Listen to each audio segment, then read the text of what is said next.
How to mute calls from specific friend on WhatsApp.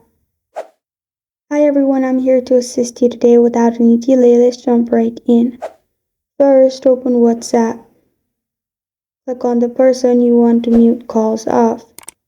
Then click on the top, which is their name. You'll find this kind of screen pop up. Click on notifications. In notifications, you'll find this kind of screen pop up. Click on notification tone.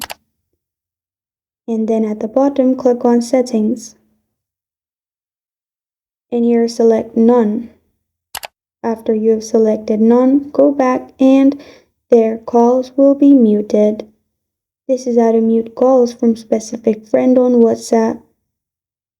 Thank you for joining me today. If this video helps you out, please leave a like and subscribe for more. Got a question or want to suggest the topic? Comment below. Thank you for watching.